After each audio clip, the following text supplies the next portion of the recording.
Apocalypse, chapitre 12. Premier paragraphe, versets 1 et 2. Et un grand signe apparut dans le ciel, une femme revêtue du soleil, et la lune sous ses pieds, et sur sa tête une couronne de 12 étoiles. Et, étant enceinte, elle crie étant en mal d'enfant et en grand tourment pour enfanter. Deuxième paragraphe, versets 3 à 6.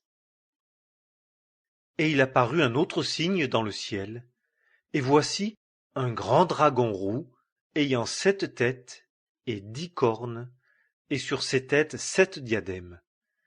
Et sa queue entraîne le tiers des étoiles du ciel, et elle les jeta sur la terre. Et le dragon se tenait devant la femme qui allait enfanter, afin que, lorsqu'elle aurait enfanté, il dévorât son enfant. Et elle enfanta un fils mâle qui doit paître toutes les nations avec une verge de fer, et son enfant fut enlevé vers Dieu et vers son trône. Et la femme s'enfuit dans le désert, où elle a un lieu préparé par Dieu, afin qu'on la nourrisse là 1260 jours. Troisième paragraphe, versets 7 à 12. Et il y eut un combat dans le ciel. Michel et ses anges combattaient contre le dragon. Et le dragon combattait, et ses anges, et il ne fut pas le plus fort, et leur place ne fut plus trouvée dans le ciel. Et le grand dragon fut précipité, le serpent ancien, celui qui est appelé Diable et Satan, celui qui séduit la terre habitée tout entière. Il fut précipité sur la terre, et ses anges furent précipités avec lui. Et jouit une grande voix dans le ciel disant : Maintenant est venu le salut et la puissance et le royaume de notre Dieu et le pouvoir de son Christ, car l'accusateur de nos frères qui les accusait devant notre Dieu jour et nuit a été précipité. Et eux l'ont vaincu à cause du sang de l'agneau et à cause de la parole de leur témoignage, et ils n'ont pas aimé leur vie même jusqu'à la mort. C'est pourquoi réjouissez-vous, cieux, et vous qui y habitez.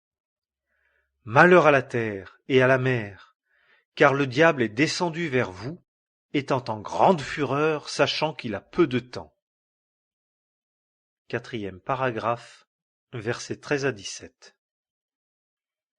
Et quand le dragon vit qu'il avait été précipité sur la terre, il persécuta la femme qui avait enfanté le fils mâle.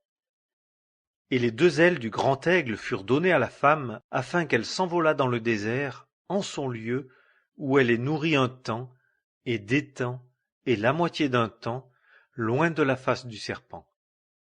Et le serpent lança de sa bouche de l'eau comme un fleuve après la femme, afin de la faire emporter par le fleuve. Et la terre vint en aide à la femme, et la terre ouvrit sa bouche, et engloutit le fleuve que le dragon avait lancé de sa bouche. Et le dragon fut irrité contre la femme, et s'en alla faire la guerre contre le résidu de la semence de la femme, ceux qui gardent les commandements de Dieu et qui ont le témoignage de Jésus. Cinquième paragraphe, verset 18. Et je me tins sur le sable de la mer.